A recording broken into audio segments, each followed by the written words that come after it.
Welcome to today's session. Today we're looking at raising investment for land and energy orientated projects across Scotland. I'll touch on a few of the kind of projects that CIS have been involved in this aspect in my introduction. And just to give you a general introduction to the session today and CIS, I'm just going to share my screen and then talk you through what we've got happening in today's session.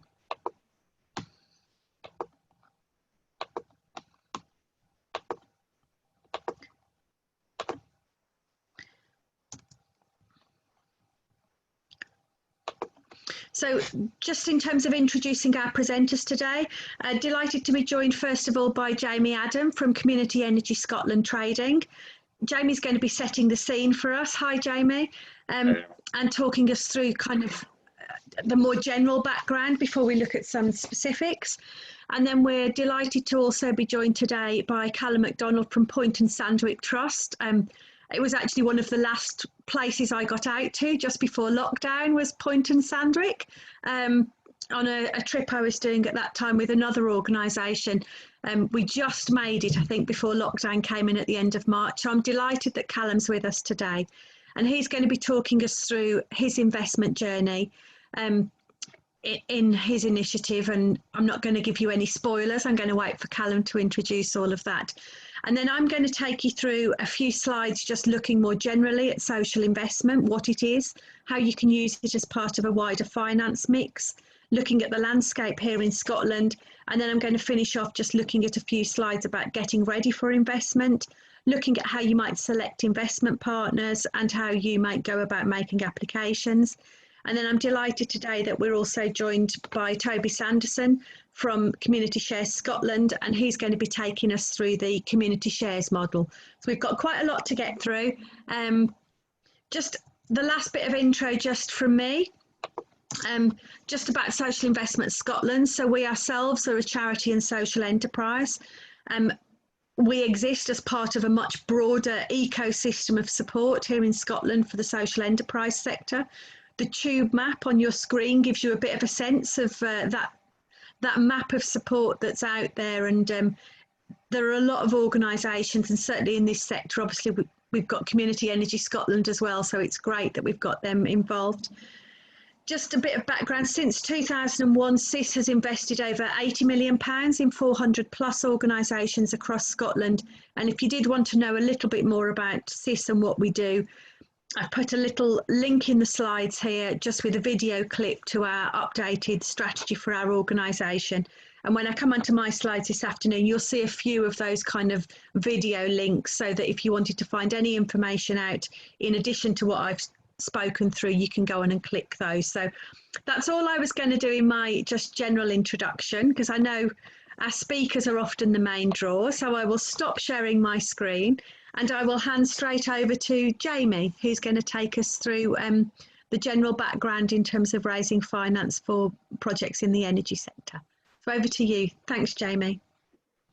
Great, thanks very much, Naomi. I'm just going to very quickly mute mine and turn the video off, just to make sure we can see this correctly.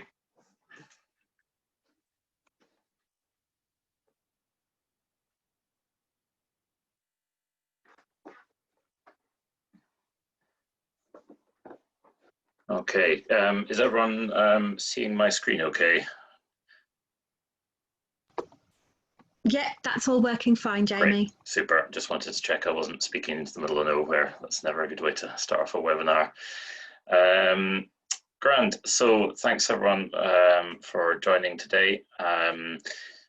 I'm going to talk through a bit about how different community renewable projects have been financed in the past, some recent changes in the past few years, and how we suspect the community energy sector might kind of evolve over the next decade or so.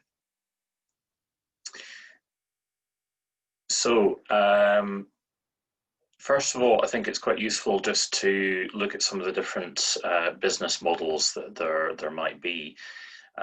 We've perhaps tended to think of community energy as being just about renewable energy and development of renewables such as hydro, solar and wind.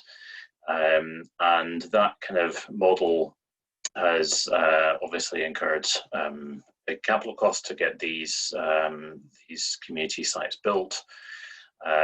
Often that's been funded through a loan, either from private or public sources. And that has been paid off partly through government incentives such as the feed-in tariff or the renewable obligation scheme, together with income from power purchase agreements that you would sign with a power purchase provider, such as one of the big utilities, for instance, or an independent power broker. And it's that income that then allows you to make your loan repayments to the finance provider and also to be paying your operation and maintenance costs. So that, if you like, has been the kind of traditional model. One issue is that in the past few years, we've seen the end of both the feed-in tariff and the renewable obligation schemes, and that means that there's just generally a lot less income for these kind of projects now with which to pay off your capital and your operation and maintenance costs. One way around that potentially is through grant funding, and we'll talk a little bit about grants later on. Grants weren't really compatible with the renewable obligation or particularly the feed-in tariff scheme, but there are some circumstances in which it now might be able to get a public grant for generation projects like that. Another thing which is becoming increasingly common is to look at local supply projects. Now that might take a variety of different forms, but if you're able to sell directly to the customers for say 10 pence a kilowatt hour, instead of them buying from the grid for 15 pence a kilowatt hour and you just selling direct to the grid for only 5 pence, then obviously everyone's then the winner. So local supply is an increasing area of interest to help increase the overall economic benefits of the system.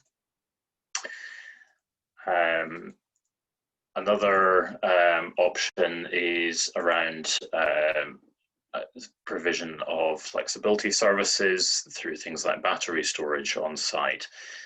So if your system has a battery, that allows you to store up the energy until the peak times of value and during times of peak demand, and generate extra revenue that way. So that boosts your PPA income. You can potentially also provide grid services. So that would mean potentially having contracts with the likes of National Grid or the local network operator to enable you to gain an extra income by ensuring the stability of the national grid through providing power back into the system the highest demand times of year. Increasingly also though, community energy projects are going to look a bit more like this. There may not actually be generation involved. It might be just some form of battery project or local supply initiative. It might involve electric vehicle charging, and that in itself could be an income stream for the community, either through providing a charging network or by perhaps operating a community car club or a combination of the two. So we suspect that over the next decade, this is going to become quite a common form of community energy project. Stepping back now a little bit to look at the different kind of organizational structures that can be involved in a project like this. This kind of diagram here shows a bit about the different kinds of corporate structures that might be involved. So many community organizations might be unincorporated, and there are still if you're, say, looking at putting solar panels on the village hall, that would still be a perfectly valid way of doing things. Some of those might be charities. Within charities, we have a relatively new Scottish model, which is the Scottish Charitable Incorporated Association, which has some benefits in reducing the amount of annual reporting that you need to do. Or you might be a charity which is also a company limited by guarantee, for instance. There's a number of other models as well, such as community interest company, and then the different forms of cooperatives as well, which we'll come on to a bit later. So it's worth thinking about the structure of your organisation when you're looking at the type of funding you might be trying to secure, because that can have an impact on the type of finance you might be able to raise as well. So in terms of direct trading by charities, registered charities are only permitted to trade at quite small scales within given limits under primary purpose rules. If, for instance, you were looking at having a village hall and you're just simply putting solar panels on that or installing an electric vehicle charger, that would be fine. You wouldn't need to change your structure to deal with that. But if you're looking at a significantly larger project with the aim of generating revenue or carrying out non-primary purpose trading, then that's something that might need to be carried out through a special purpose vehicle or SPV. So that has kind of been the most commonly used model in Scotland to date, is that where you're looking to develop a larger scale project, you'll have some form of parent charity, which might be a company limited by guarantee or a SKIO, and it will set up a trading subsidiary, which would normally be a company limited by shares. That structure has a number of benefits. It means that net profits can be passed up to the parent charity without incurring corporation tax via gift aid. It also means that the trading subsidiary is a distinct kind of asset, which the lender can then take security over. And it also protects the assets of the parent charity from risk, because any liability is limited to the trading subsidiary itself. So if the project falls over for some reason, it's not going to risk the assets of the charity itself. So that's been quite a commonly used model for community energy. Cooperatives and community benefit societies, I will leave a lot of this to the experts from Community Share Scotland to go through, but essentially there are two kind of commonly used options. First is bona fide cooperatives, and the second is community benefit societies, or BENCOMs as they're sometimes known.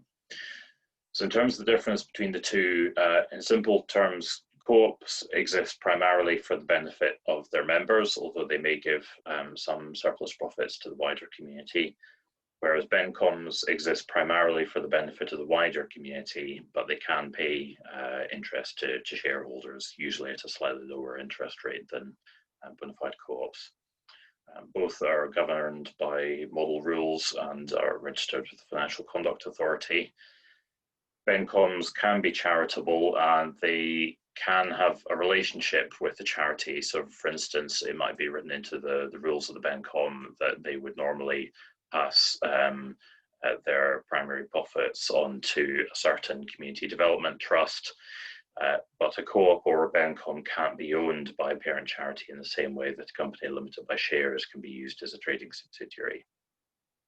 So we've seen quite a few examples of these in recent years in Scotland, such as the Harlow Hydro, the Applecross Hydro. They had a quite successful share offer.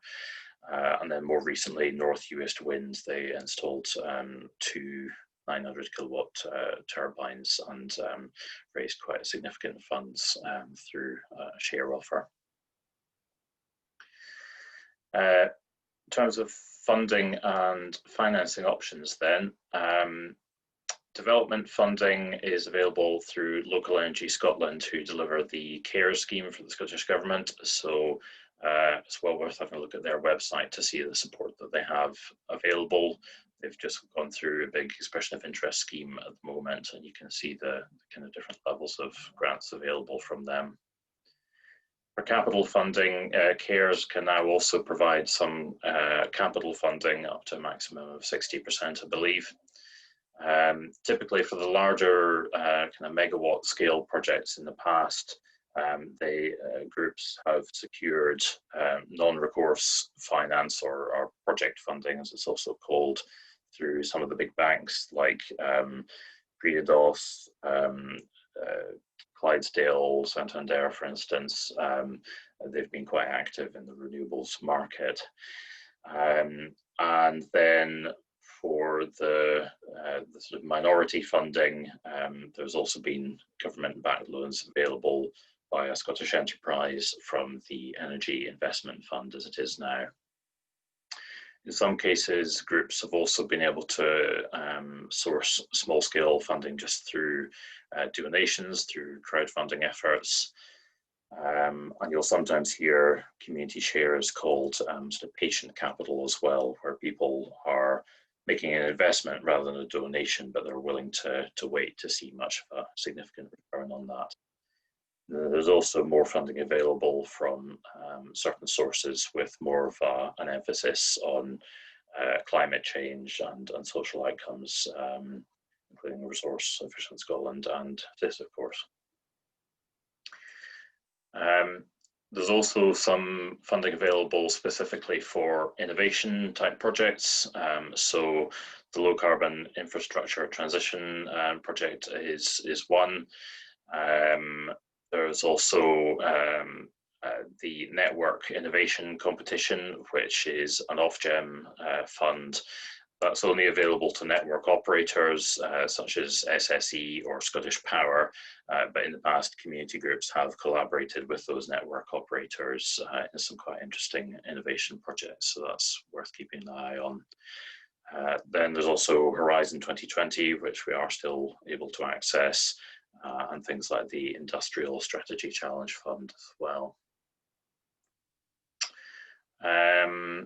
And then also worth being aware of certain technology-specific funds. So, as I say, we're getting beyond just kind of generation in community energy now. Many groups are looking at electric vehicles and transport.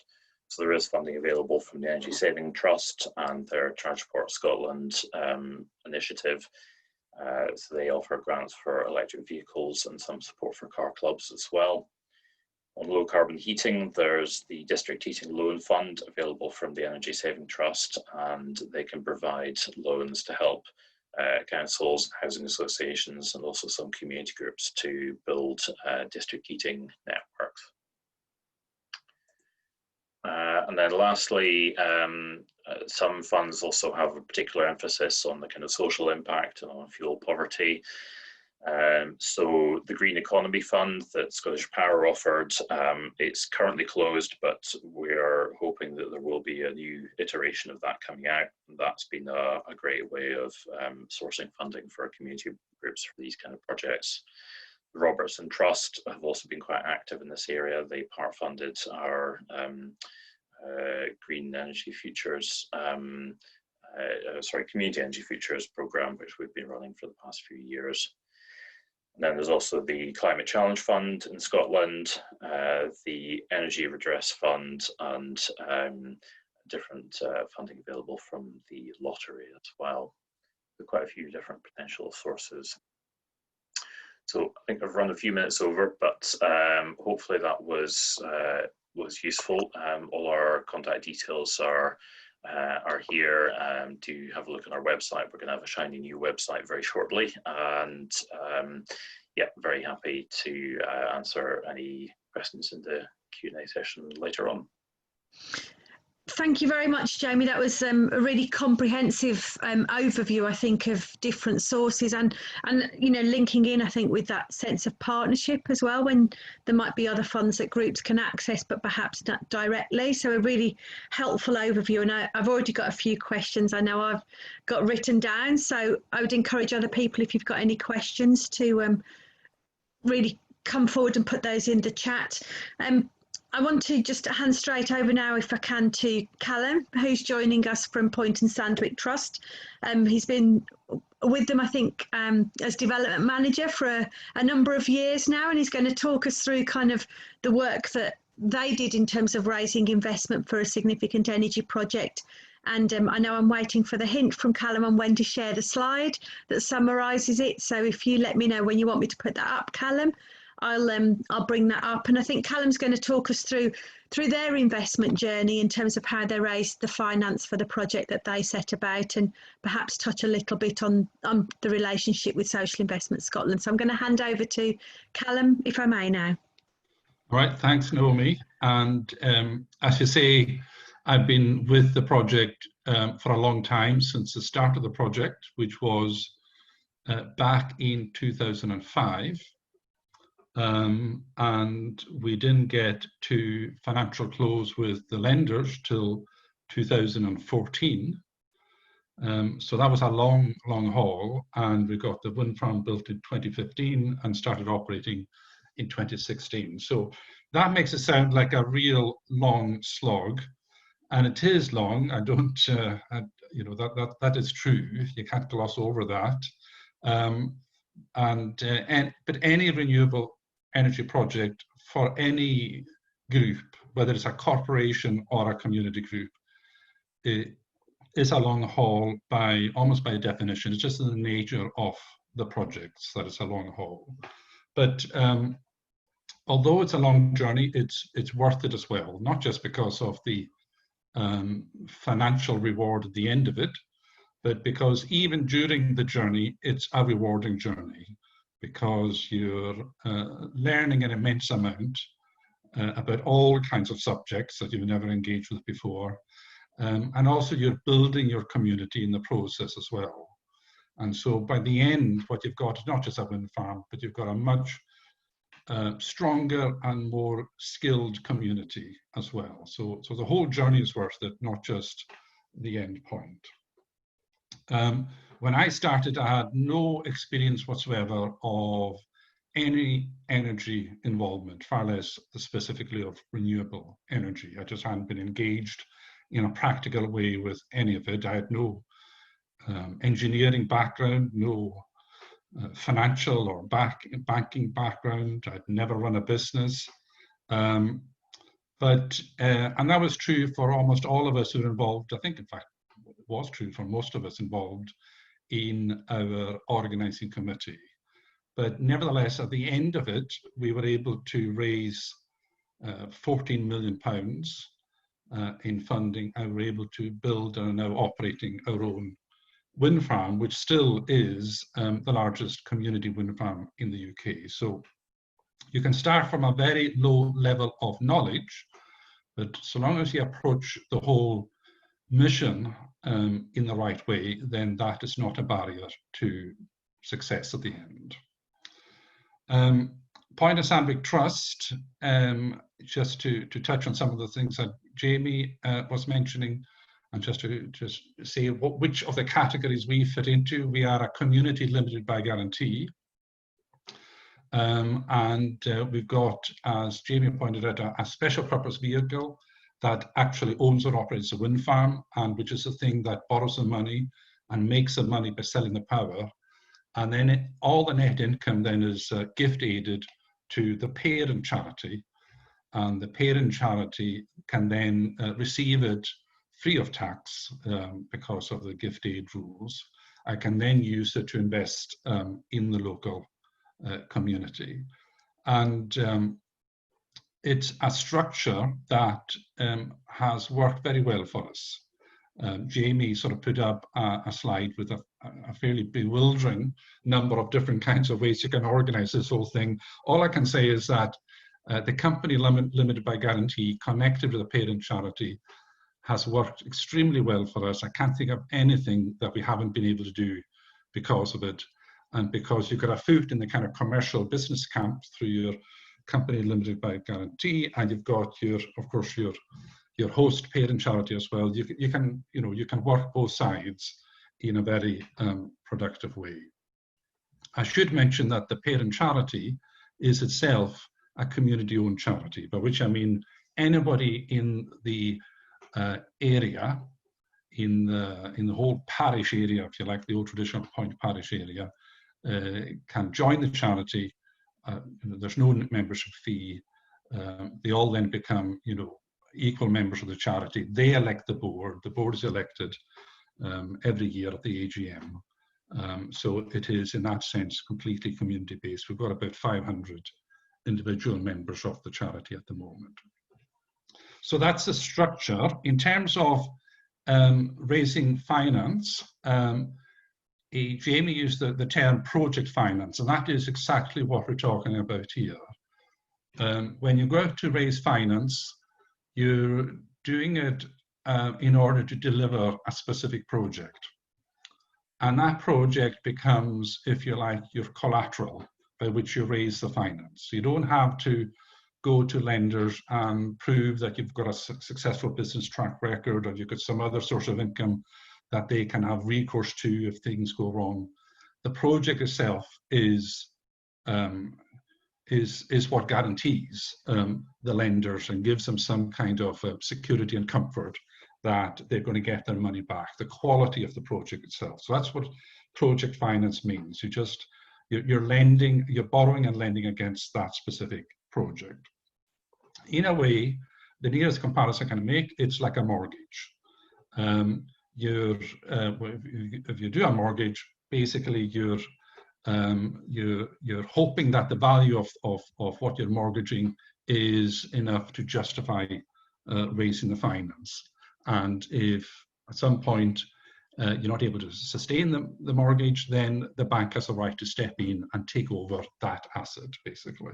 So that's the bank's rights with the wind farm project. We still owe them lots of money.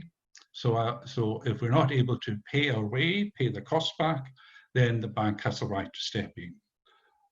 So that's the essential safeguard to them in terms of project finance. To convince them that the project is strong enough to allow them to lend, you've got to ensure that everything you've done in your long journey over in our case, 10 years to get the project up and running, everything you've done, all the contracts you've signed, all the studies you've done, all the environmental assessments you made, all these things are what they call bankable.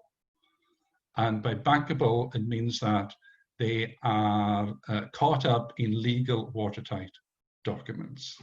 And so when at the end of your journey, when you come to talk to the bank and you're saying, we're ready to go, we just need the money to build the wind farm, they will want to see all the documentation that guarantees every single aspect of your project, that it's sound and secure. They want to see all the land agreements you've reached. They'll want to see the grid connection agreements you've got. They'll want to see the commercial contracts you have with the turbine suppliers. They'll want to see the operations and maintenance contracts that you've got. And all of these things have got to be, as I say, bankable, absolutely watertight. So that is something that you've got to keep in mind from the very beginning. That at the end, don't take a shortcut.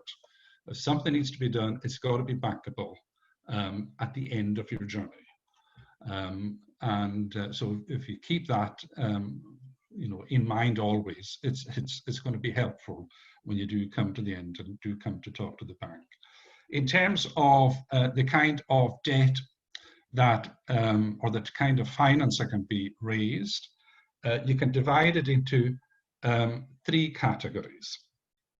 And one category is debt, which is money you just borrow usually from a bank. The other is equity. Usually the banks want to see some equity in your project.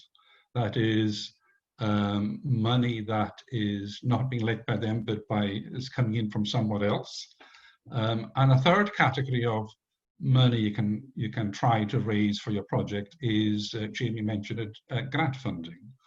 The thing about grant funding is that it's great to have because it reduces the overall requirement for money of your project, but it does not displace the need for equity or what the bank regards as equity. They don't see grants as equity. So in terms of equity, they need somebody else, as I say, with skin in the game, with money to lose, who's committing money to the project, and not just them in terms of the money they're lending. Now, to go through them, it might be useful if we put up the slide, Naomi, of the PST. Yes, the setup. So this shows, it's a kind of summary of, it's basically the press release we put out when we reached financial close some years ago, and it shows a breakdown of where we got the money from. And as you can see in the second paragraph, the total funding package was 14.6 million. But we did get, as you can see in those bullet points, the last two items were actually involved some grant. We had about 1.4 million of grant. So once you took away the grant, you were still left with 13.2 million we needed to raise for this project. And that's what we had to get a mix of debt and equity for. Now, when we looked at that, we decided not to go for equity because equity is normally, it's more expensive than debt, which is obviously a disincentive. And equity in those days, there wasn't crowdfunding as such. It required some kind of institution to come in or some kind of well-heeled individual to come in to commit some money. And we decided that would just dilute the whole community-owned nature of the project, because anybody who's putting in equity will feel that he's got an ownership stake. In fact, he'll probably feel that he's got the biggest stake. So because of that, what we did was, instead of raising equity, we went to the Social Investment Scotland, and we went to the Scottish Enterprise Refund, which is the then equivalent of the one that Jamie mentioned, the EIF fund. So what they did was they also provided additional loans, additional debt instead of equity. And that additional debt is called junior debt or secondary debt, as compared to the bank's major contribution of primary debt or senior debt. And being junior debt, it's more risky for these lenders, for Scottish Enterprise and Social Investment Scotland, because the bank has the primary rights to step in and take over the project if things are going wrong. And for that, you pay a higher rate of interest. I think we were paying, when we agreed those loans, we were paying interest at the outset to Social Investment Scotland and to Scottish Enterprise of, I think it was around 8%. And to Santander Bank for their primary debt, for their senior debt, we were paying about 6.5%. So this junior debt is more expensive, but the big thing and good thing about it is that the bank accepts that as an equity contribution. So in effect, you can finance your whole project purely on debt. And what we've done recently, having done that, is that we've been able, after 4 years operation, to go back to the banks and refinance all that at much better rates. Much better, not just because rates have fallen in the intervening period, but also because the wind farm has been operating well for those 4 years, and therefore the element of risk that was there before we actually built the thing has been removed, and the operational risk is now better known. So lenders are more comfortable providing money at lower rates. So we've been able to refinance all that debt. We did it last year, and what we've done is consolidated it all into one big loan, essentially from Santander Bank. So we've been able to pay off Scottish Enterprise, we've been able to pay off most of Social Investment Scotland. We've kept our relationship going through one small loan, but essentially we've been able to consolidate all the financing into one debt, which makes life a lot simpler, but also makes the operations a lot cheaper. I think the rate has gone down to about 3% now. So that's the essence of raising debt and of raising finance for the wind farm. I'm not quite sure what time it is because I don't have a clock. So I'm not sure. Yeah, I've got 3 minutes to go, but I think what I'll do is actually, I've just finished it there. It seems a reasonable place to finish it. And maybe if we've got questions, that might be a better way of going ahead.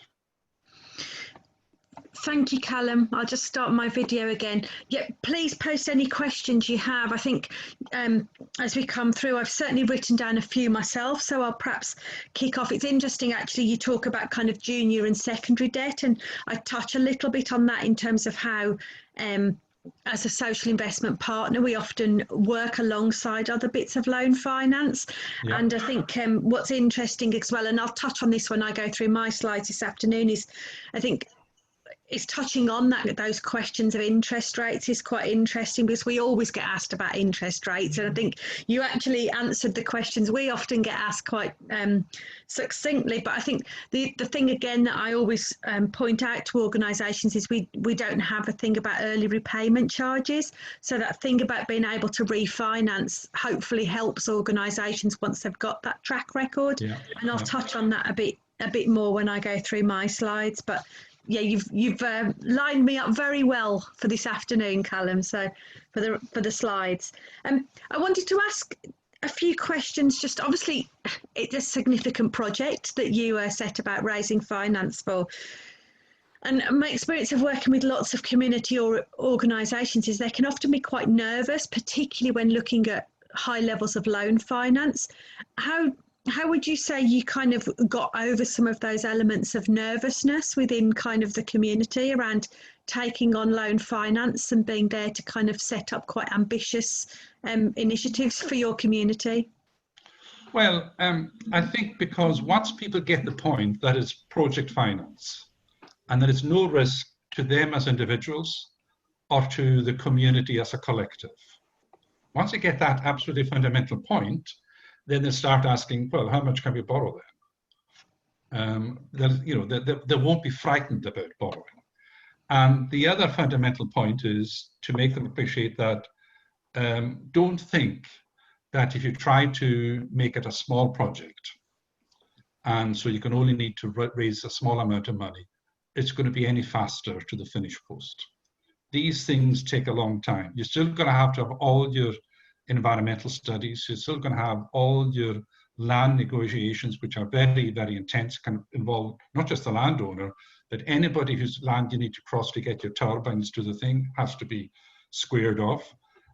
Don't think your commercial contracts are going to be any less complicated, because even if it's just a small amount you're borrowing, and from and you're trying to do a commercial contract with, say, a local company that is familiar to you and to the neighbourhood, and you want to support a local business, all the rest of it, you think you can make a pretty good arrangement with them and a quick arrangement with them, that's not going to be good enough for the bank.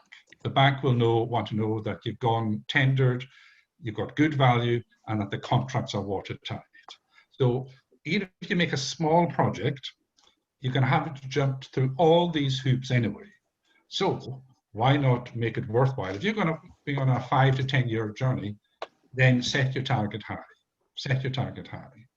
And indeed, what we found was in the event was that because it was a big project, actually more people wanted to sort of help and get on board, and that included solicitors, technical advisors, even the bank wanted to get on board more, just because I think it's still the only one they funded, but I'm not sure. So actually being big can help you. It doesn't need to be I didn't see any disadvantage from being big at all. Thank you, Calum. Jamie, is there anything perhaps you wanted to add around that in terms of looking at scale of projects? You'll obviously have experience across a broader range of organisations that have gone down this road. Sure, yeah.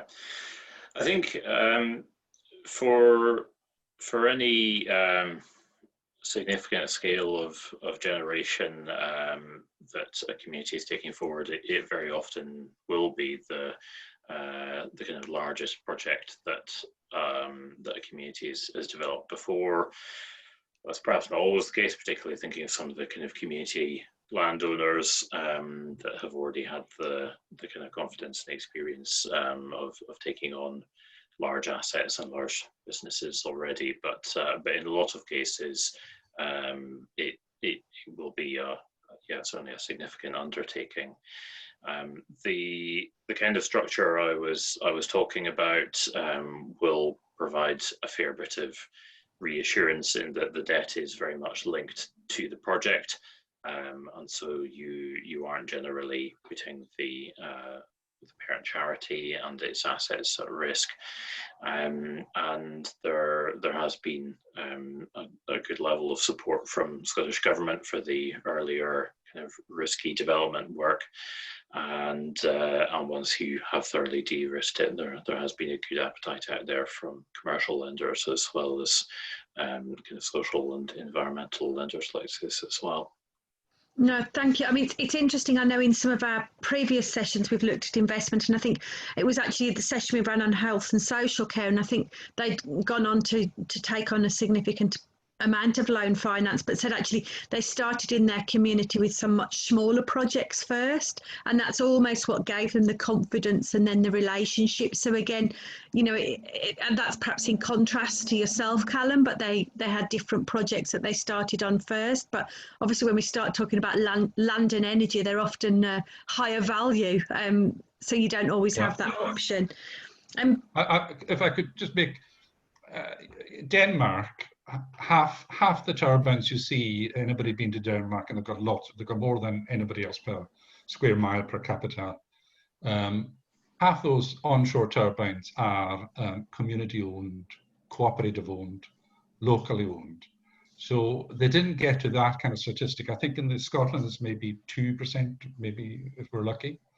They didn't get to that level of community ownership by thinking small, basically. They were able to build on a kind of good cooperative community ethos and tradition that stretched back, you know, obviously decades, and capitalize on it when renewable energy came along to create a very different industry in Denmark from the one we have, to my mind, unfortunately, in Scotland, which is dominated by big utilities and corporations.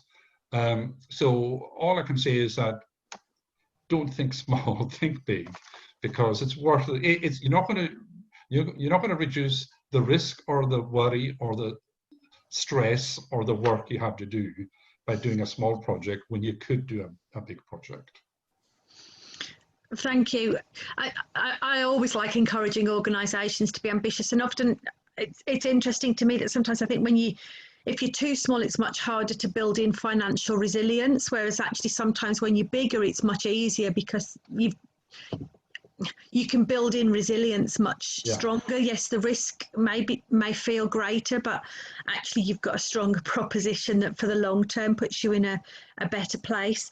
I wanted to touch, and it's perhaps coming back to this thing about confidence in the people that were involved, because again, I know often a lot of the barriers to perhaps people taking on, particularly looking at debt finances,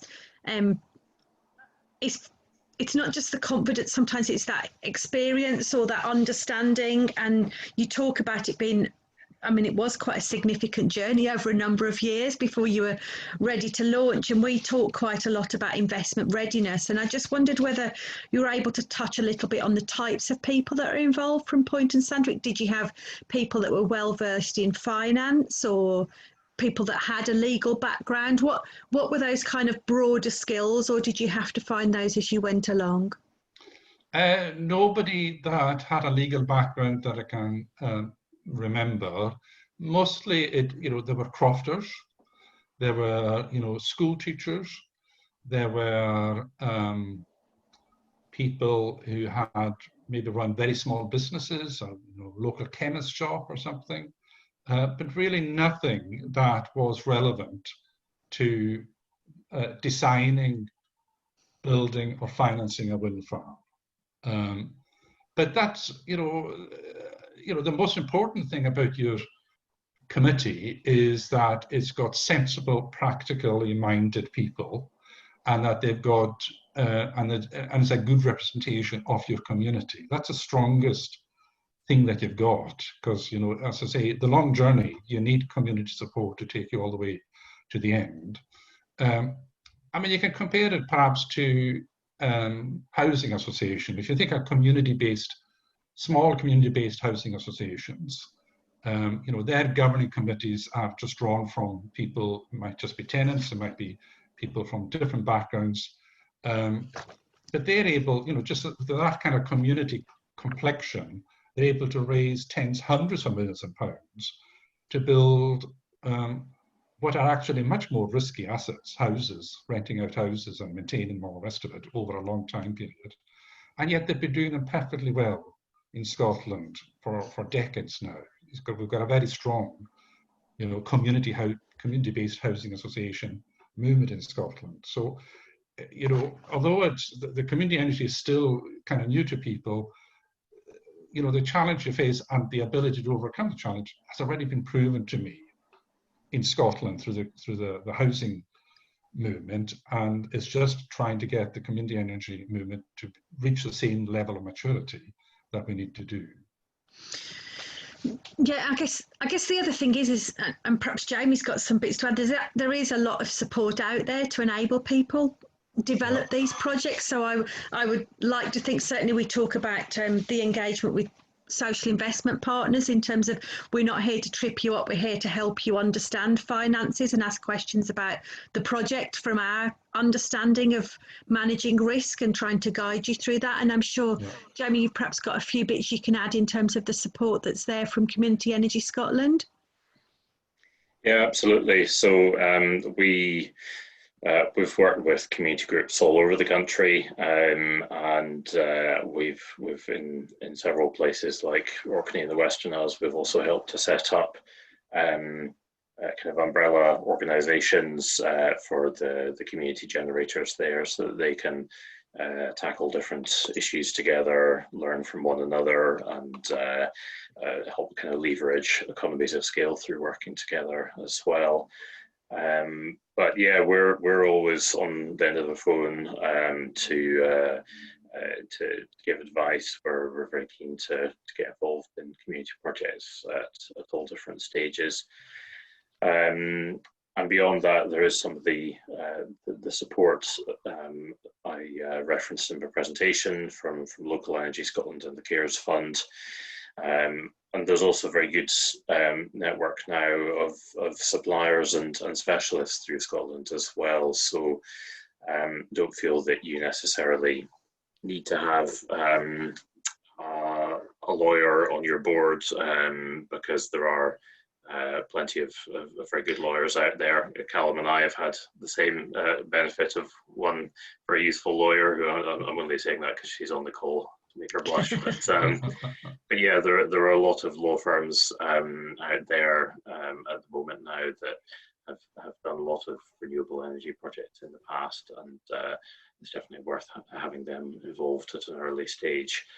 And speaking to some of the commercial funders as well to see what they can offer these days. No, thank you. I always like to reiterate to people the support that's out there. And I know, again, in your presentation, you touched on quite a lot of different legal structures. And obviously, I know Toby's going to touch on community benefit societies and some of those aspects.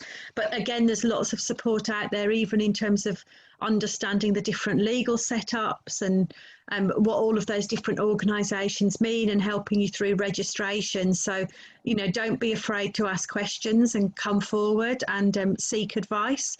And a lot of the time, often, there are free sessions you can attend. You don't, as well as kind of the paid for consultancy work that you may need within your programme as well. So do utilise it. So it's a big learning journey, but you're not on your own in it, I think is the key thing.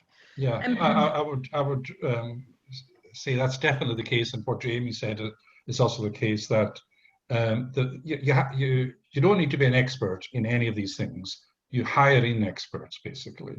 And Local Energy Scotland, used to be Community Energy Scotland, had that fund. They now provide the advice to you, and you should use that advice as much as possible. The CARES Fund is now administered by Local Energy Scotland, but it's still for the same purpose, which is it allows you to buy in advice, legal, commercial, technical, environmental. So you don't have to be experts in these things. You buy in the advice from people who that is their skill set and their profession.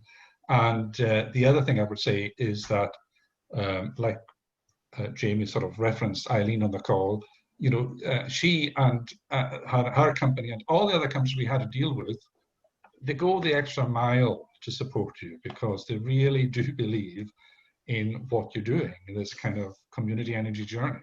So you will get people who are not kind of reluctant to help a small wee outfit, that actually are delighted and keen to help communities. So by all means, don't be afraid of using them. Yeah, and the same's true. In I know our session today, we've focused a lot on energy in this starting bit, and we've said we were going to talk about land and energy. And I would say there's also support out there through things like the Community Ownership Support Service run by Development Trust Association here in Scotland that gives support around that. So again, there's lots of support, whether you're looking at purchasing land or looking at an energy project, that's definitely worth pursuing. And again, it's often in those instances some of that initial advice is free advice, or it's an understanding of who's out there that they can then encourage you to network and get the paid support from as well when you need it. I want to come back and finish with a question for you, Calum, on community benefit, and I'll come back to that. But before I do, I just want to pick up, obviously we've seen a lot coming out of things like the programme for government in the last few days in terms of economic recovery, and there's quite a lot of talk, Jamie, around greener recovery. And I just wondered, you were talking in your presentation, I guess, about seeing kind of I guess vehicles and energy and those as real opportunities for communities. Are you able to talk a little about what you think the opportunities are for communities around the greener recovery agenda? Yeah, absolutely. So we've actually been working on a paper about this during lockdown, because we can see that there's quite a kind of shift going on in the community energy sector at the moment, and there will need to be kind of broader changes as well as a result of some of the kind of learnings from the pandemic too. I think, as I kind of hinted at during the presentation, I suspect that community generation isn't going to end. There are definitely opportunities for more generation in certain areas and certain kind of niches, but I think it's going to broaden a lot more. The electrification of transport and heat are going to be really key priorities for meeting our net zero objectives, and there's a lot of potential for those sectors to generate significant new jobs for the green recovery as well. So I would expect those to be big areas of focus, and there's definite opportunities there for community groups to get involved in helping to set up local electric vehicle charging infrastructure, local car clubs, e-bike sharing schemes, for instance. Around heat, I think we'll see more of a focus on things like collective procurement of heat pumps to try and bring down the cost and have them installed in bulk at a community level. Possibly more local work on kind of deep street by street retrofitting and energy efficiency works for homes as well.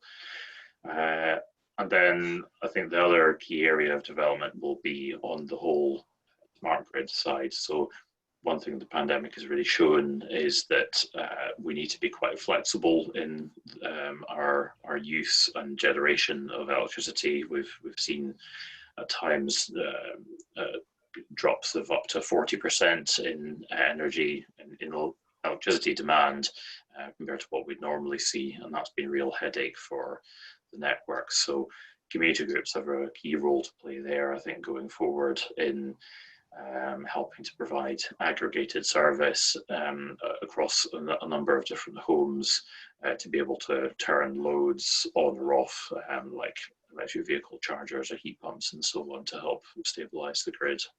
And there is money to be made from doing that as well at a community level, as well as providing more savings for local consumers too.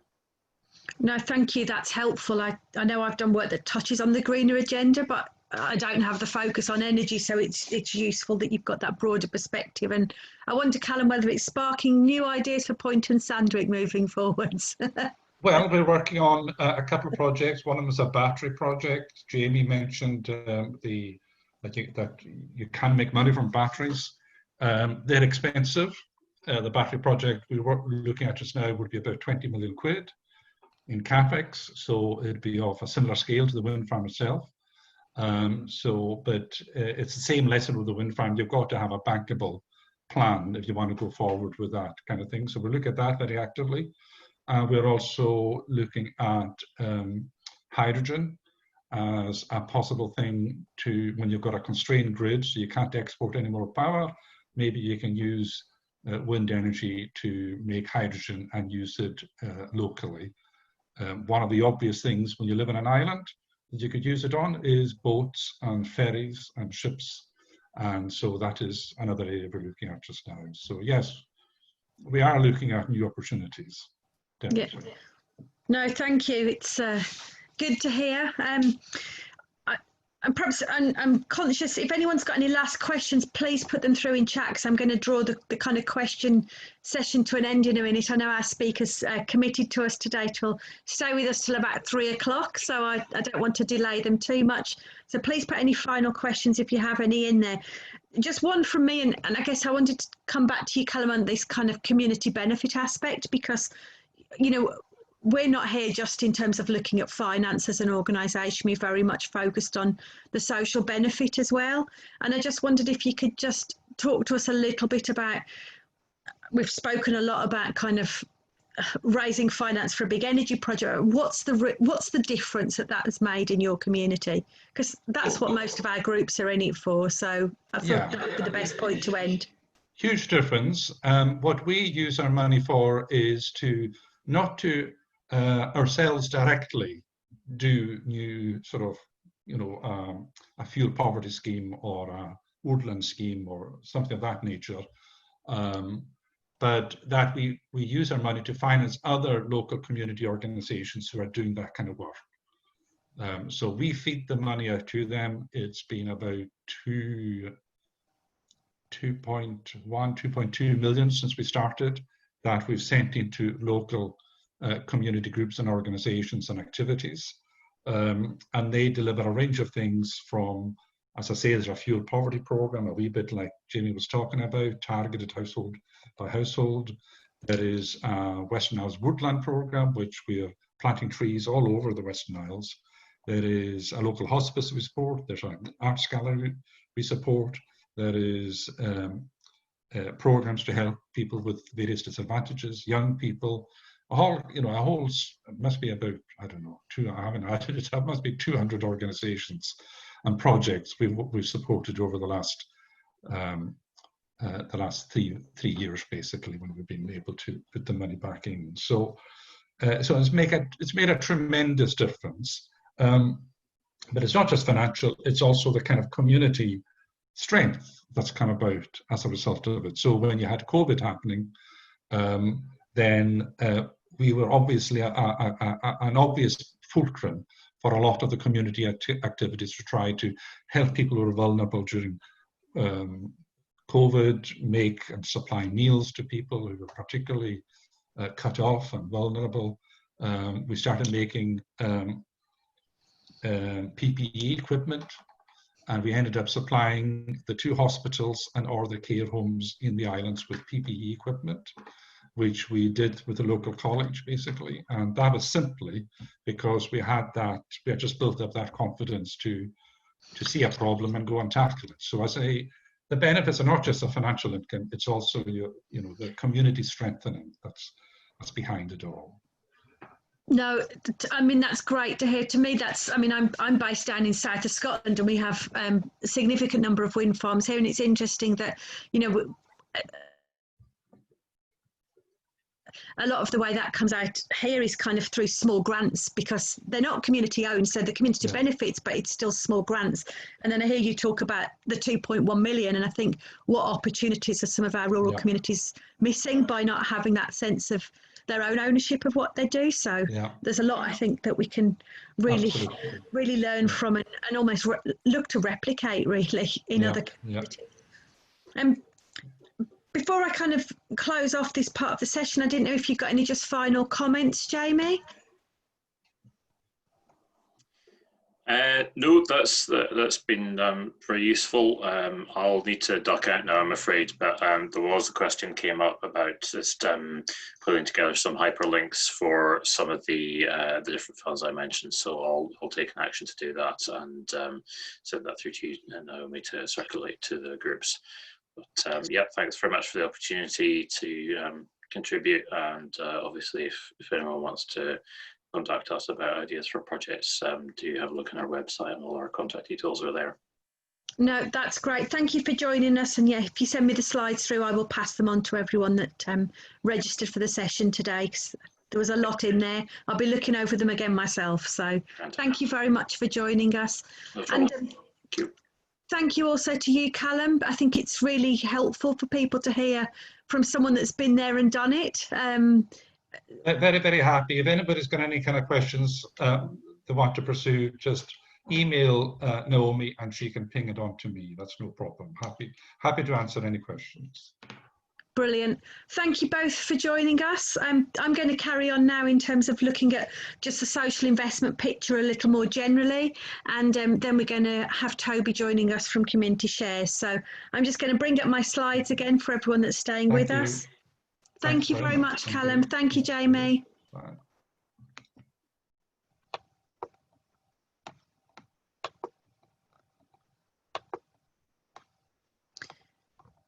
Thank you for staying with us. I haven't got too many slides, so don't panic. It's not going to be an ongoing slideshow.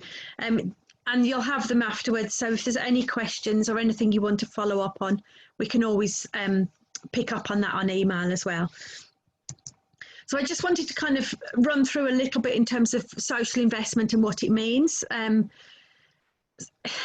There's obviously, it covers a broad range of different types of investment. Predominantly, I would say it often refers to loan investment. I know Calum touched a little bit around blended finance, so a loan and grant mix. And we have at CIS had that in the past. We don't have that at the moment, but there are other social investors that do have some access at the moment to that blended finance approach. Resilient Scotland operate in 13 of our local authority areas, offering that blended finance, and it's certainly something we're always looking to see if we could do more of.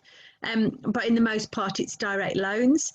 And we've got Toby talking about community shares, so I'm not going to touch too much on that. When you get sent out the slide pack, there are some links to more information on social investment tax relief. And again, this can be an interesting kind of thing to understand, and has at times fitted in with kind of the share model as well, in terms of encouraging people to invest in local community initiatives.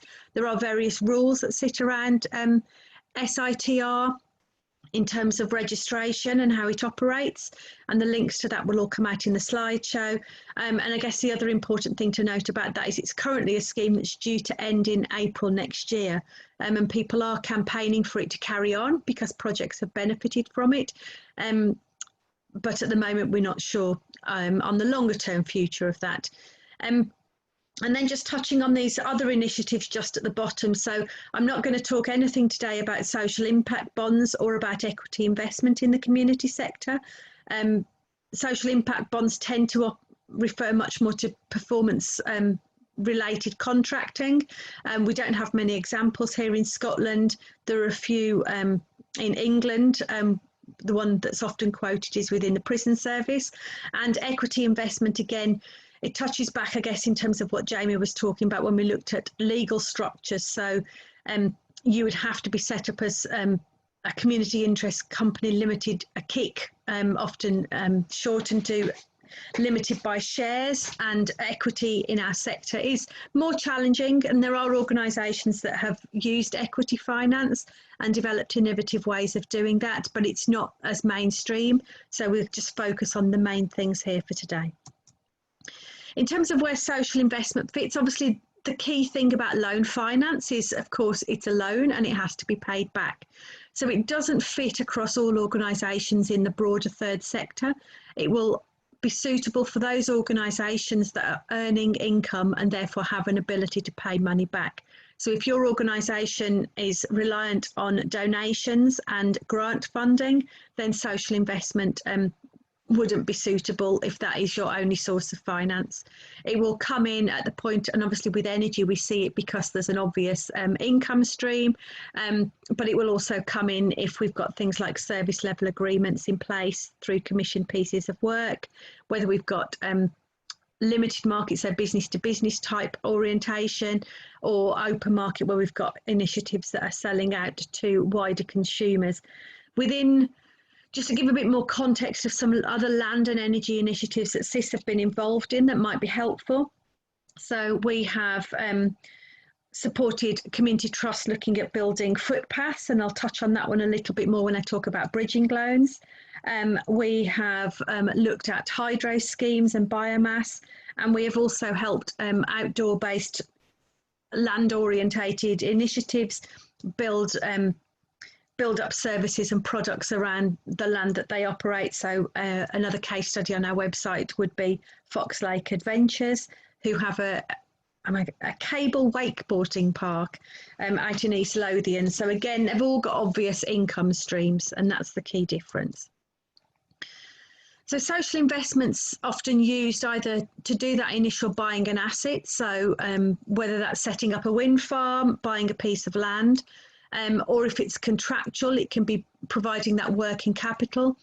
Or in the case of the footpath I just mentioned, which was another community trust, they had some finance in place, but they had to access short-term loan funding, a bridging grant, a bridging loan that enabled them to pay contractors before money could be claimed back. So again, just very different ways of looking at how social investment can get used. It's often used in terms of helping organisations. We talk about them investing, growing or diversifying what they're doing. Obviously, the example we've heard from Calum today started from scratch, a very ambitious project, but we can see how long it kind of took to get that to operate, but utilising all the support that's out there. And then just a couple of video links, obviously broader than just the land and energy, but just giving you a few video links that might be useful in terms of how social investment can be used either for lending money for a building or for developing and so getting financing around product or service development. So when Calum was speaking, he was talking about kind of primary and secondary finance. And I think this slide almost sums that up really in terms of that element of junior debt and how all of these different partners work together. So you can get investment into community and social organisations from the High Street Bank. We saw Santander come in with Point and Sandwick Trust. But you also will remember Calum talking about how other providers came in and were able to provide the smaller amounts. So I guess at that point we talk about ourselves as being in that non-bank social finance providers, and there are other people in that kind of market, and I put a few logos of organisations on that slide. So the key differences really here that are important to point out. So you will tend to find that if you're at that High Street Bank end and it came out in terms of interest rates, finance can be a little cheaper, but they will be looking for security. They will obviously need what Calum was talking about in terms of bankable projects, the very much proven model, and it's often quite significant sums of money. At the other end, which is where the social investor comes in, we will lend money unsecured. It doesn't mean if you've got security, we wouldn't ask, because it can make a difference in terms of rates, but we will lend money unsecured. We have a higher risk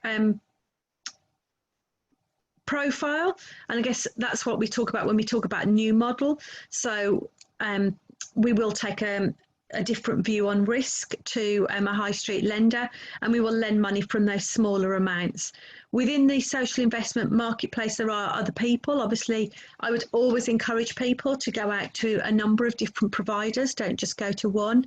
And the Good Finance website here gives you some good links in on that. Perhaps the other point I just wanted to pick up on, based on some of the conversation Calum was talking about how they refinanced as well.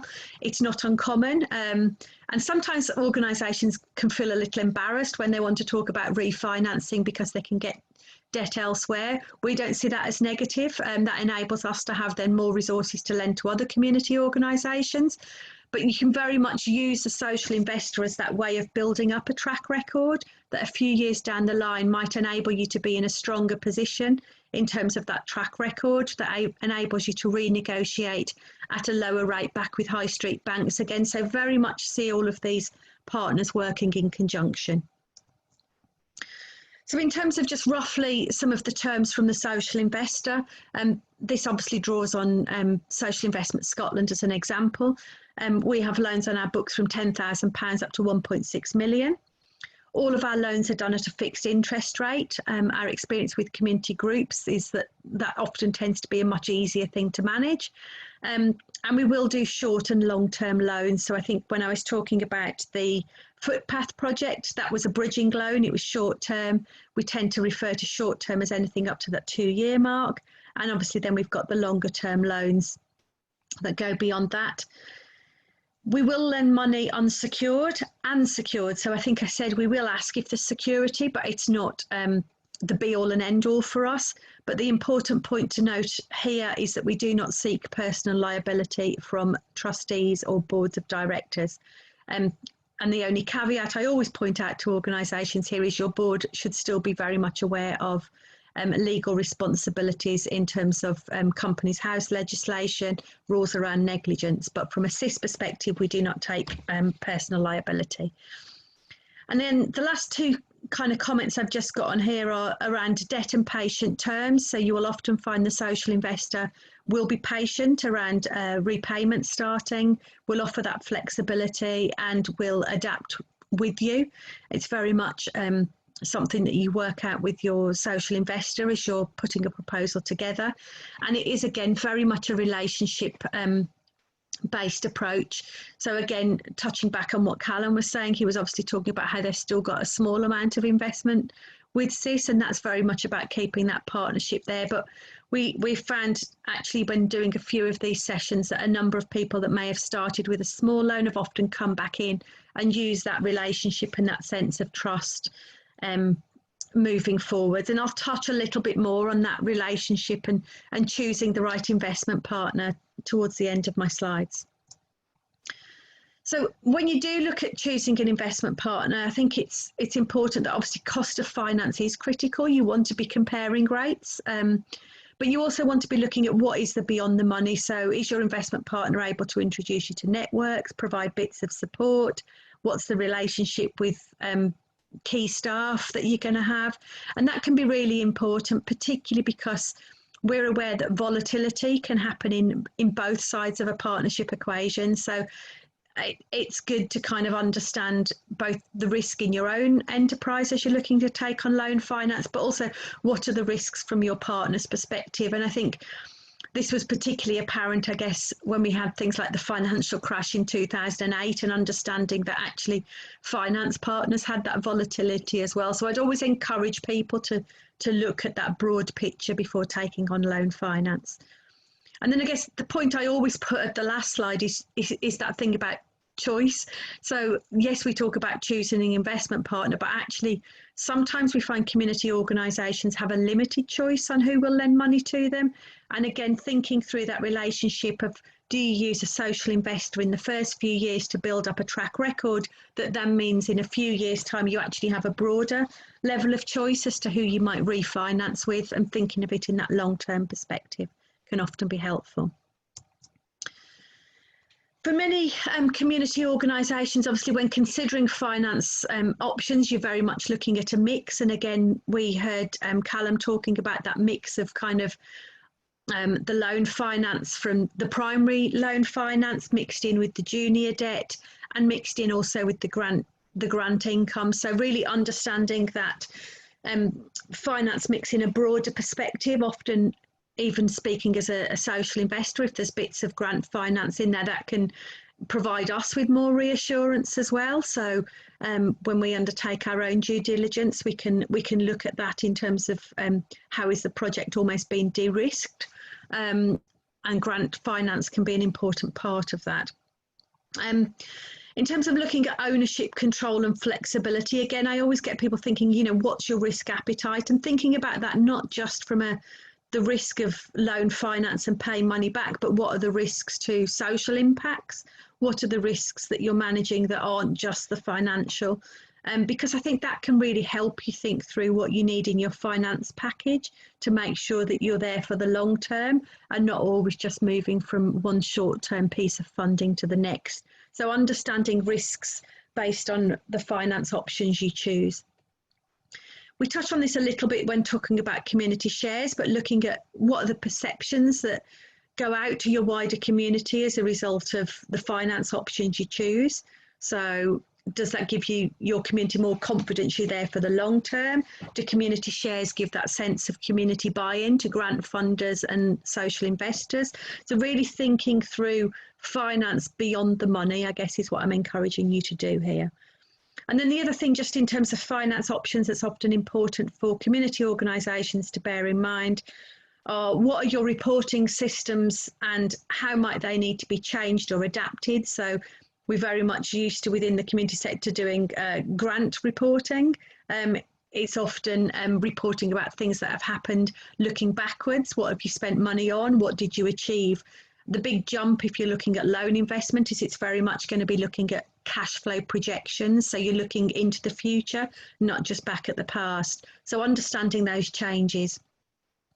And then again, just the other point I just skipped over was the fit to business plan and focus. So again, thinking through how you raise your finance such that you can deliver the business plan that you want to deliver on and the focus you want to deliver on can also be linked very much with where you draw your finance from. Are you fitting with what funders deliver? That's great when that's a match, but are you making sure that you're kind of keeping focus in your organisations and not just chasing money, I guess is the often question I put out to people. When we send the slides out, I've put a lot more in about highlighting some of the advantages and disadvantages of various forms of income, and some more video links. So I won't touch on all of those today. And then the last bit just on this slide, I get people thinking, you know, what has changed in the current landscape? What's changed in terms of the opportunities? What's changed in terms of the potential to earn income? How does that affect how you look at raising finance? What's changed in terms of the funding landscape from grant funders? So I'm pleased that obviously the Scottish Land Fund has had some renewed commitment in the economic recovery plan, and we're still waiting on more details of that. So at the point when we put this webinar out, we weren't sure what the future of the Scottish Land Fund was. So it's good to see that that's still in there. But really a lot of funders, do you understand, if you had particular funders in mind, have their priorities changed? Have they shifted money towards COVID responses? What will that mean for the longer term future? So really thinking that through. And then the last little bit from me is just on investment readiness. And I started to touch on this a little bit in my questions with Calum. So, you know, how is it that you have that confidence and you have that skill set within the board that makes an investor confident in your organisation in terms of lending you money? And these 6 points I've got on this slide for you here draw on a diagnostic tool that we've developed to help organisations look through what it might mean for them to become investment ready. And I say to organisations, regardless of whether you're going for loan finance or you're looking to step up grant finance or raise significant sums through community shares, these can be important aspects almost as part of a broader health check for your organisation, regardless of where you're getting money from. So I'd encourage you to always look at them. So social impact, you know, how much is that embedded in your organisation? How do you monitor it? Are you aware of, is everyone aware of it? Is everyone focused on it? And really understanding how that comes through in your organisation. Governance, so what are the skills on your board? how well informed are your board in terms of decision making? What's their attitude to risk? So all of those broader questions from a governance perspective. When we look at products and services, often it's, that's very much the business plan. How does that link with cash flow projections, projections around earned income? What's the market you operate in? How stable is that? What are the opportunities in that? And trying to understand the arena you operate in. People skills, obviously, if you're looking at taking on loan finance, you need an element of financial management. And again, coming back to what Calum said, it's not that you can't learn that. We would give people pointers on what they need to do, but we'd very much look at making sure that perhaps at the point when you're looking to take on loan finance, you're not managing your finance on a spreadsheet. You're very much, you have greater financial controls and just systems in place for managing creditors and managing debtors and understanding how you do all of that within your organisation.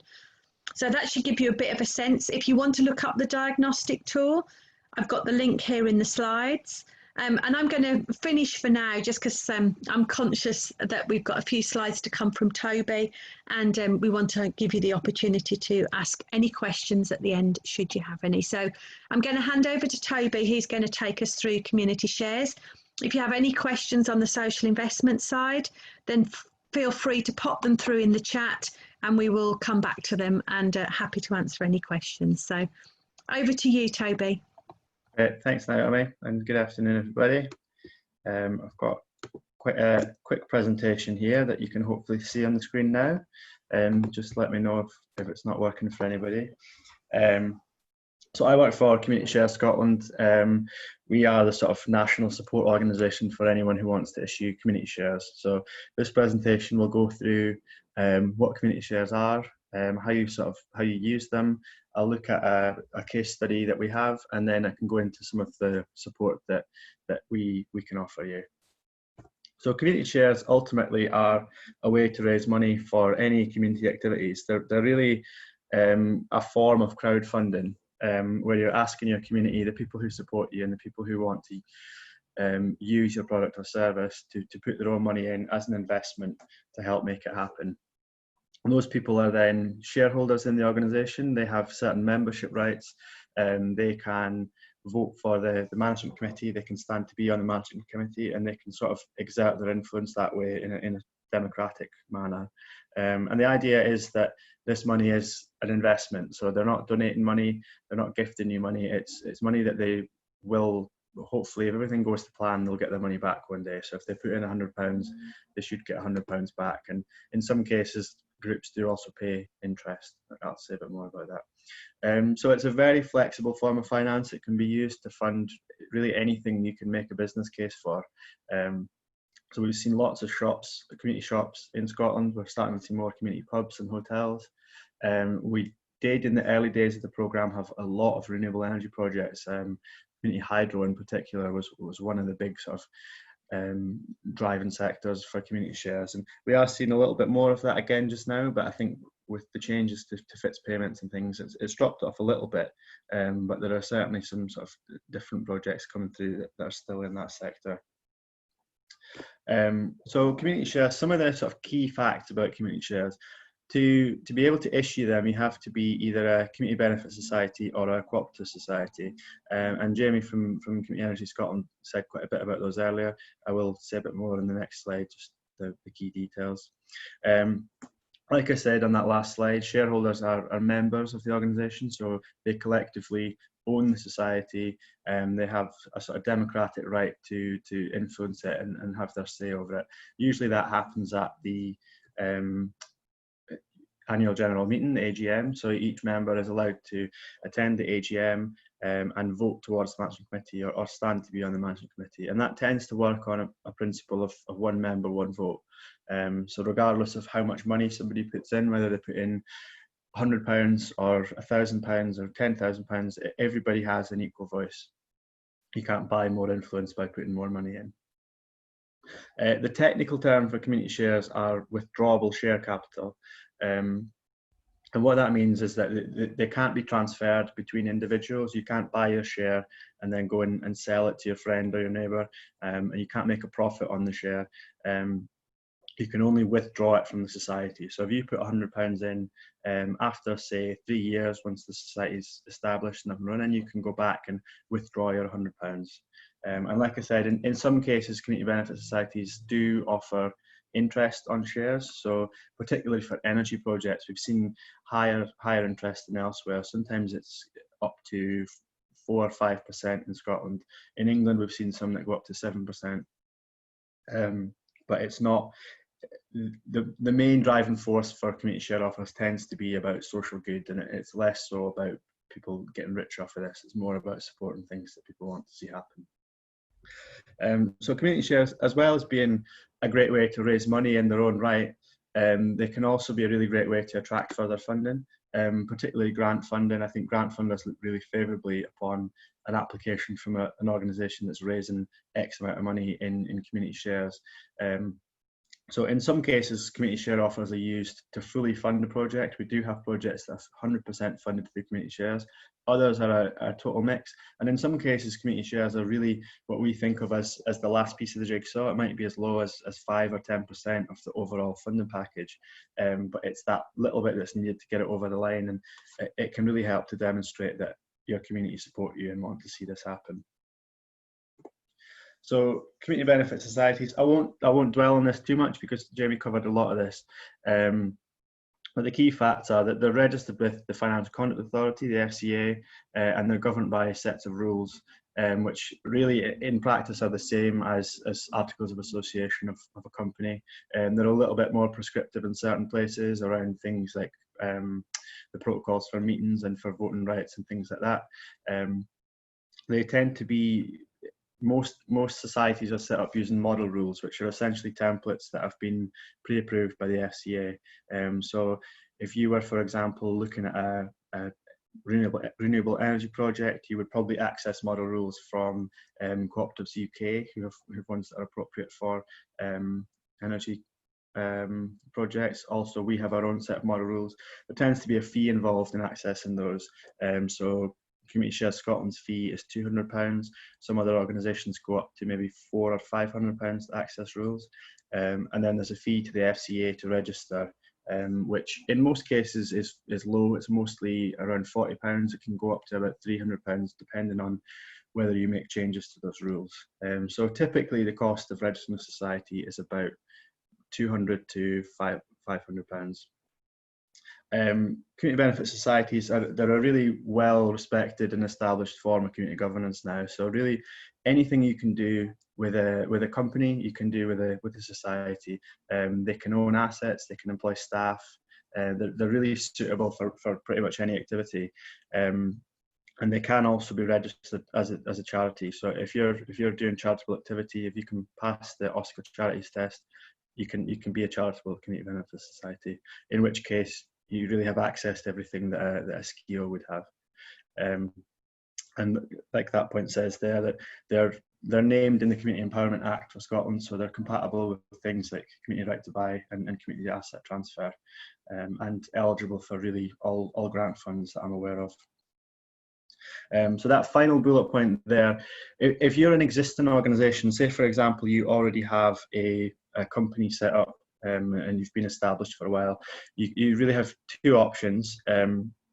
You can either wholly convert your existing organisation to become a community benefit society in its own right and just have one community benefit society that sits on its own. If you're currently a company, that's reasonably straightforward and quite quick to do.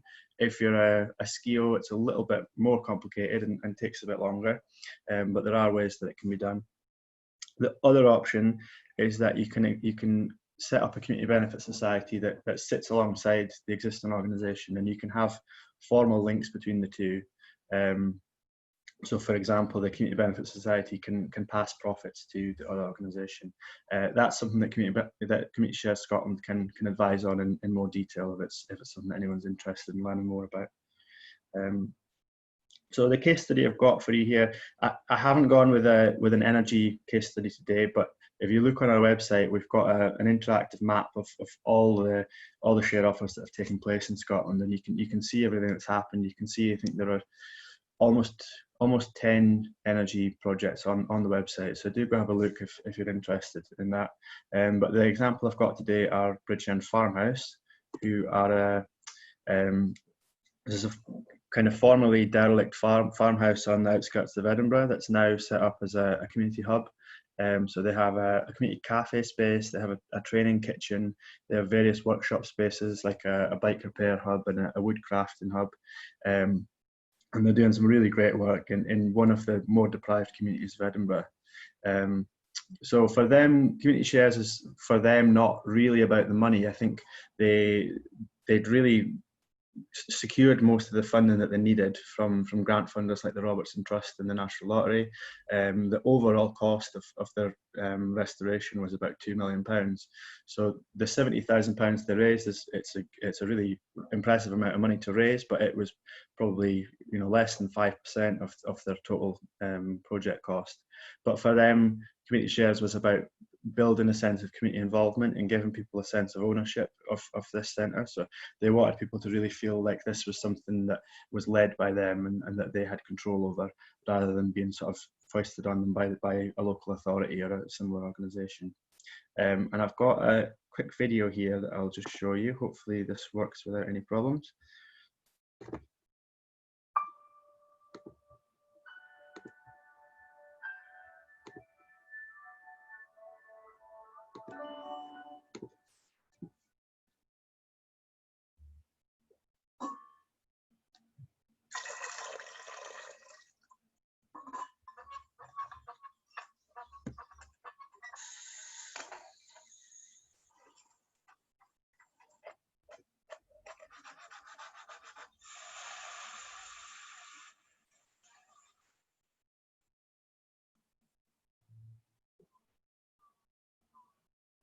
Bridgend Farmhouse is what I would describe as one of the greatest examples of people power and community.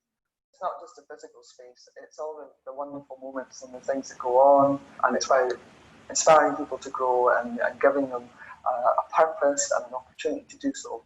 And I think that's my favourite part of Bridgend. It's this more able, the less able, there's this wide range of massively committed volunteers, and on a daily basis, my heart sings with that. The bottom half of the building is a training kitchen. It's designed for people to cook in a community way. A lot of food that comes is surplus food from fair share and various other contacts, so we're trying to show people how to be creative cooks.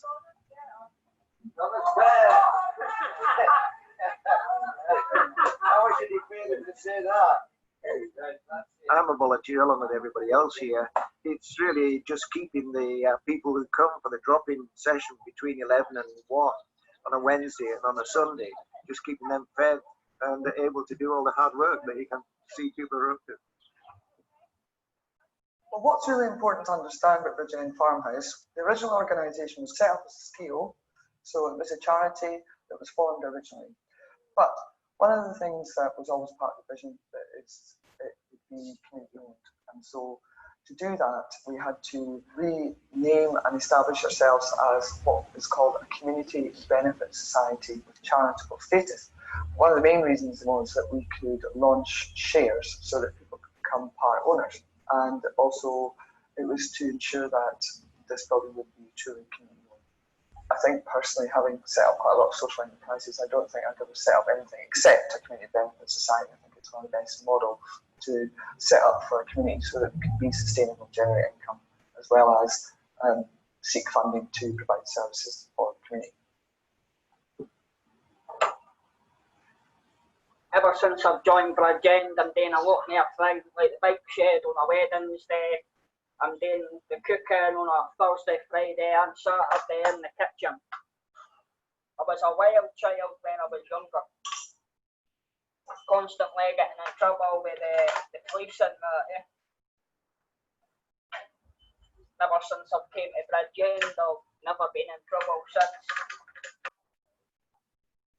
I tell everybody, if I'm going into shops and finding wool and I end up speaking to someone, I'll say, oh, do you know that you can join the craft group? There's the Wednesday drop-in, and then we have the Sunday drop-in, and then we have craft group on a Thursday evening as well, which is just people bring their own projects and they'll just sit and drink tea, and eat biscuits. That's lovely. It's really nice. Gives me somewhere to actually work for rather than sitting on the street.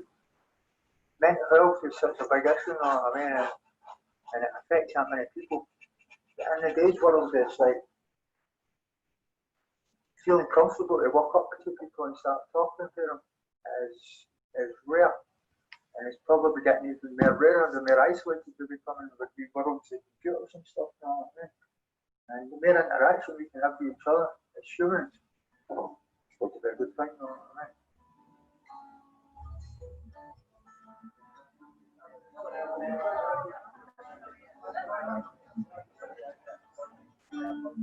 Bridgend creates this huge family and community, and it's wonderful.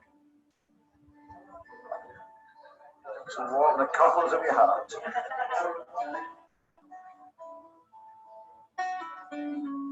The food is always fresh, beautifully prepared, and delicious. So it's a real treat actually to come here for lunch.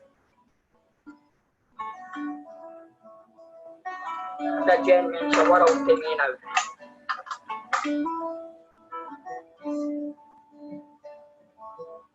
There's lots of new things happening all the time.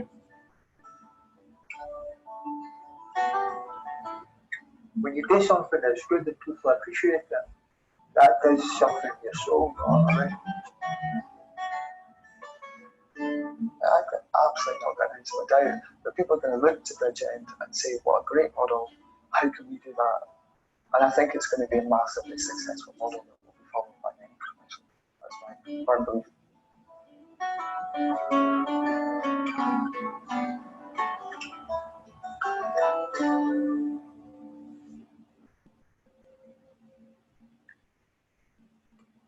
Okay.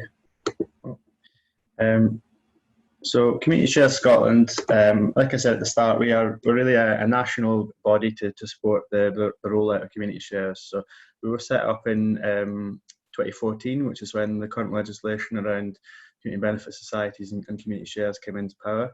And we're funded by the National Lottery and the Scottish Government, so everything we do is really free of charge to the groups who access it. We're delivered by the Development Trust Association, who some of you might be familiar with. That's a network of community organisations across Scotland who are involved at a sort of local level with community development. So our main purposes really are raising awareness of community shares. So we do lots of sessions like this where we help people understand what it's all about and how it all works. But I think the core part of our programme and the most important part of our programme is that we offer hands-on support and guidance to groups. So we have a team based here in Edinburgh who do the sort of early stage support with you. So we can chat over the phone, chat over email, help you understand what it's all about, help you decide if community shares are a good option for you. If we both decide that community shares make sense for what you're trying to do, we can bring in funded consultancy support, and that would focus on sort of 4 key areas. So we'd look at your business planning with you, helping you look at the sort of financial aspects of community shares, thinking about what sort of interest you might be able to offer, what sort of withdrawal period you might have for your shares. We'd look at your community engagement, so that's thinking about your marketing, how you're going to promote the share offer, who's going to buy shares, how you're going to reach them. We'd look at your governance, so things like registering your community benefit society or your co-op if you choose to go down that route. And ultimately all that information comes together into your share offer document, which is essentially the sales prospectus that goes out to your community and gives them all the information they need to decide whether or not to invest. We can also offer a small grant of up to £5,000, and that is to help promote share offers. So that can be used for advertising costs, for design, graphic design and print costs. It can also be used for more specialist things where that's appropriate. It's quite a flexible grant, and we can work with you to work on what's appropriate there. And we also work really closely with other organisations across the sector. So, for example, Jamie was on earlier. We've worked a lot with Community Energy Scotland, and I'm glad to see that they're speaking about community benefit societies in their presentations now. So we do signpost to other advice that's available. So we encourage you to really get in touch with us as soon as you have an idea about a project, and we can help you to decide what you should do next. So that's really the end of my quick presentation. All these slides will be sent around afterwards, and you can see all our contact details there. I would encourage you to look at our website. We've just launched a new website recently, and it's got a sort of interactive tool that you can use to explore the different steps of a share offer. But I'm happy to take any questions people have now. Thank you, Toby. I know certainly historically there were lots of energy projects that came through the community shares model when I guess the feed-in tariffs were slightly different in those days, so it does change a little bit. At the start of the programme, it was quite it was a very profitable model for communities, and we've got some that are really well established with really good community benefit funds now. And it's not quite so possible anymore, but we do still have, we've got 3 hydro projects sort of in our pipeline soon to launch. So if anybody does want to invest in renewable energy, that you should have opportunities later this year for community energy projects across Scotland.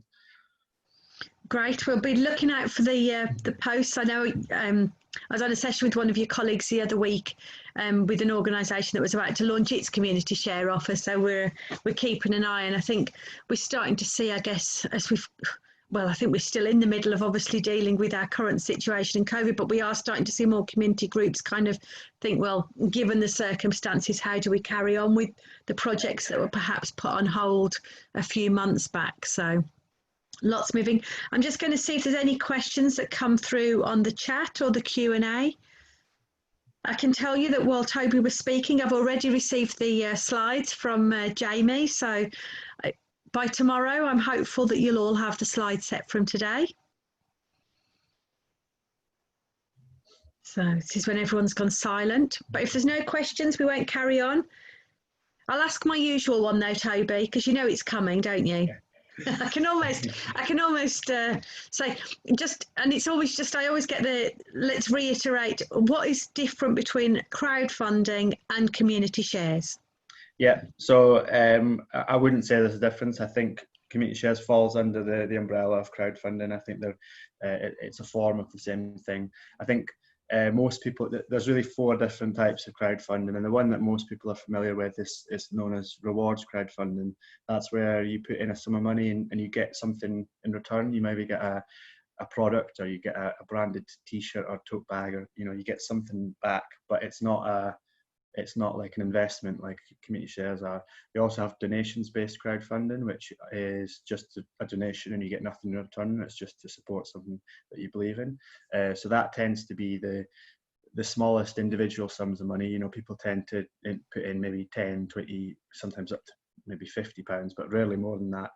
Rewards crowdfunding is usually smaller sums of money as well. Sometimes it depends what the reward is, because obviously if it's something quite valuable, people will put money in. But usually it's lower sums of money. And both of those are unregulated, so they're quite easy to set up and quite quick to run. You then get into debt and equity crowdfunding, which is where it is more regulated and it is covered by financial promotions regulation. That's sometimes known as peer-to-peer lending as well. And you do start to get into people investing really quite big sums of money in those cases, which is why it's more regulated. But community shares sits in a space between the two, really, because community shares were really established to give community organisations access to that sort of finance, but to free them up from some of the regulations that might be off-putting for mostly voluntary based work. So community benefit societies are exempt from a lot of those financial promotions regulations, and you can raise money more easily than otherwise. Okay, thank you. It's helpful. I know I always ask that question, but I think it's because generally speaking, when we used to go out doing these workshops kind of off Zoom and in event spaces, it was often the question that got asked. So I always like to pick up on it. I don't think any other questions have come through. It's your last chance for any burning questions. I guess I would just close by saying, obviously, if you remember back to the beginning about me talking about there being lots of support out there, if you're unsure who to ask or how to navigate any of that, do feel free to email and ask any questions. So we very much have a philosophy that if we're not the right people, we know the support structures and the ecosystem that we all operate in quite well, and we will pass on support contacts where we can. So do feel free, and I'm sure Toby would say the same if you've got any questions when we send out the slides about community shares, he would also ask. So I'm going to close off today's session. Thank you for your comments. Someone's saying it's been really useful, so I hope so. And I'll send out all of the slide pack hopefully tomorrow as soon as our video's been uploaded. And hey, you can always go on and watch it all again tomorrow then, should you fancy. Thank you all for joining us today, and I'll see you next week, Toby. Yeah, perfect. Thank you. Brilliant. Thank you, everybody. Take care.